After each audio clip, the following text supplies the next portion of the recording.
Oh my God, it's coming. That is a direct quote that appeared today in the Hill newspaper in Washington, D.C. Oh my God, it's coming.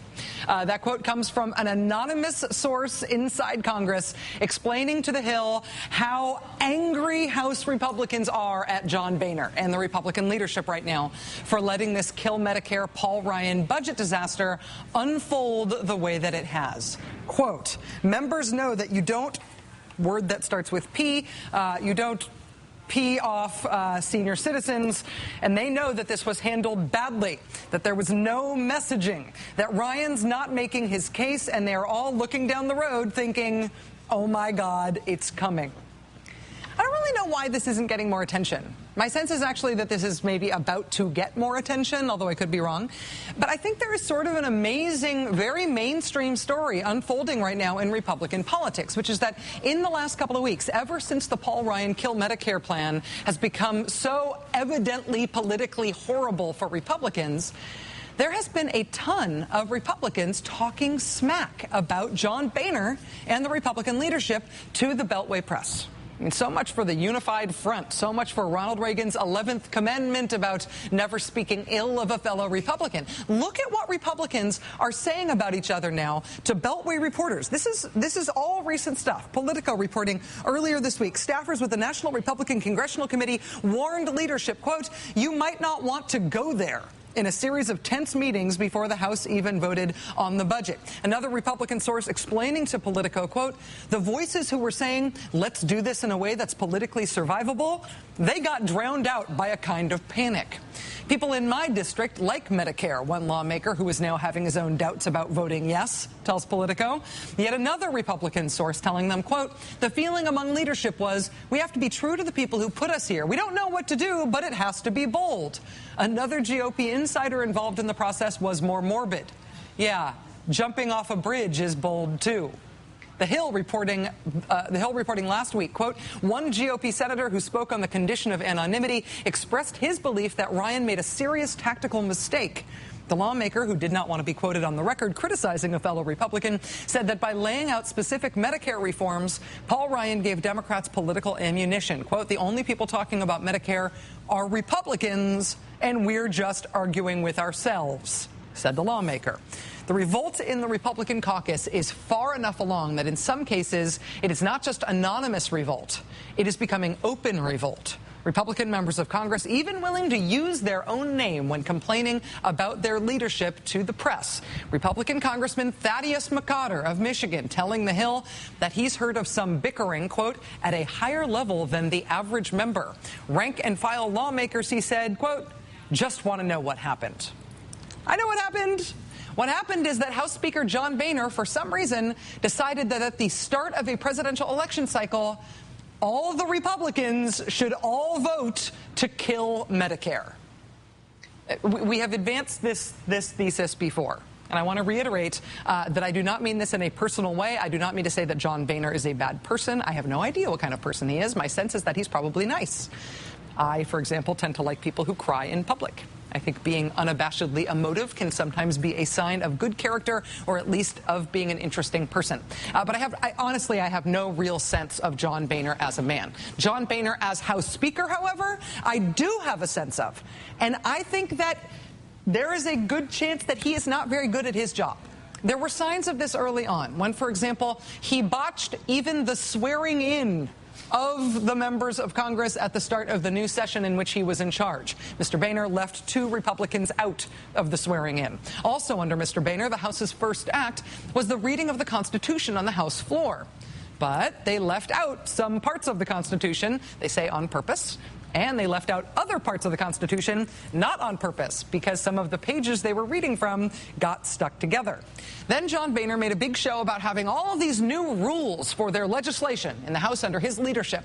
But then the very first bill he moved in the House under his big new rules, the bill to repeal health reform, he exempted it from his big new rules. Then there was Mr. Boehner's failed pledge to cut $100 billion this year out of the federal budget. Even though he had put the figure in writing quite directly, the figure kept getting revised downward over and over again by tens of billions of dollars. Mr. Boehner explained that one as a complicated math issue. There was also that one week in February when Speaker Boehner scheduled 3 separate bills that he wanted the House to pass, and then none of them did. Bink, bonk, bink. In addition to just the logistics of getting politics done, there has also been the trouble that John Boehner has had just talking about politics. When we say we're going to cut spending, read my lips. We're going to cut spending. Read my lips. The only famous thing George H.W. Bush ever said. The phrase famous for, of course, costing him the presidency. After inexplicably saying the phrase himself, saying read my lips, even though nobody had prompted him to say anything like that, John Boehner walked away from the podium and was close enough to reporters that they heard him when he said, as the next thing, as he walked away from the microphone, quote, "I can't believe I just said that." The talking about politics thing has proven very difficult for Mr. Boehner. It was just a few weeks ago, Speaker Boehner made sure he was caught on tape saying, yes, sure, it would be fine to cut subsidies for oil and gas companies. Then a few days later, his entire Republican caucus, including him, moved to defend those oil and gas subsidies. There was also, of course, the dueling State of the Union responses delivered by 2 different Republican members of the House, Mr. Boehner being in charge of the Republicans in the House. More recently, Mr. Boehner made a big show of announcing that he had hired a law firm to defend an anti-gay marriage law for House Republicans, making the announcement apparently before checking with the law firm to make sure it was okay. A move that not only reversed the decision, but all but destroyed said law firm and caused one of its marquee partners to quit. It's also that thing about the House not being allowed to commend the Navy SEALs team that killed Osama bin Laden. They were allowed to rename post offices in the week after that happened, but not to commend the SEALs team. I'm sure John Boehner is a nice guy. Honestly, he seems like a pleasant person. People seem to enjoy his company. John Boehner, as House Speaker, seems to have whatever you call the opposite of a Midas touch. And this whole Paul Ryan kill Medicare thing is really just the latest example in what's becoming a very long and hard to keep track of list of stuff that he has really screwed up in a way that has hurt Republicans and embarrassed his party. Today, with his caucus all but bursting at the seams over the political damage that has been done by him making them take that kill Medicare vote. The latest example being the loss of the New York 26 special election. Speaker Boehner himself today acknowledged that Medicare maybe did have something to do with the New York 26 loss. The small part of the reason we didn't win clearly had to do with Medicare. It's a very small part. You think? This Paul Ryan thing has gotten so bad for John Boehner that now his Republican counterpart in the Senate, Mitch McConnell, is starting to turn on him in a way that is being leaked to the press. And these guys don't tend to leak this stuff except on purpose. An anonymous source, of course, telling Politico that during a meeting of Senate Republicans this week, quote, Mitch McConnell told his colleagues that he warned House Speaker John Boehner of the political risks in proposing a major Medicare overhaul as part of the Ryan budget. McConnell dressing down John Boehner through the press like this? Republicans behind the scenes and increasingly to the press are acknowledging that this Paul Ryan kill Medicare vote that John Boehner arranged was a mistake. Republicans are not dumb. Republicans can read all the same polling as everybody else can on Medicare. They know how this is going. They should have known how it would go. But think about what John Boehner just did to his party. The only power Republicans have in Washington is that they control the House, right? And their fearless leader, John Boehner, for reasons he still has not explained, made all of the House Republicans vote to kill Medicare. 235 of 239 of them voted to kill Medicare, unwilling to get beaten over the head with that vote by not only Democrats, but by Republicans every single day for the next 18 months until the next election. Republicans may have realized that vote was a mistake, but they seem to be trying to save the situation by protecting John Boehner, by protecting the House, by trying to keep their side in line on this, at least publicly. Presidential candidates like Newt Gingrich are forced to reluctantly sign on to the Paul Ryan kill Medicare budget or else face the wrath of the rest of the party. Republicans who dare oppose the Ryan budget in public, like Scott Brown of Massachusetts, they get berated in the press and threatened with a Republican primary challenge for doing so. Republicans who try to ride the fence on the issue, like presidential hopeful Tim Pawlenty. These guys are eventually being pressured into endorsing it, as Tim Pawlenty did today. I think Paul should be applauded, and I really like his courage and his leadership of at least getting a plan out there. If that was the only bill that came to my desk and I wasn't able to pass my own plan, I would sign his bill. I would sign his bill. After days of dodging that question today, Tim Pawlenty took the plunge. I would vote to kill Medicare. The only major Republican presidential candidate who has not signed on to this joint proverbial suicide pact in the Republican Party is Mitt Romney. Mitt Romney has so far managed to avoid signing on to the kill Medicare thing. Among the major presidential contenders so far, I think he is the only one. Republicans like Karl Rove are trying to do damage control on this now. In publications, friendly publications like the Wall Street Journal, Mr. Rove writing today that Republicans need a political war college that schools incumbents and challengers in the best way to explain the kill Medicare plan now that they have all signed on to it. That's the kind of stuff the party has to deal with right now. People like Karl Rove saying, let's make the most of this. Let's try to turn this frown upside down. Now that we're all on record, let's come up with a way to defend it. Can we set up a college for this? And then at least 15 Republican sources already over the last couple of weeks squawking to the political press about how this is not something they can put a shine on. This is a huge political error. This is an unforced Republican error for which they still do not have an explanation, let alone a solution. That's what John Boehner has done.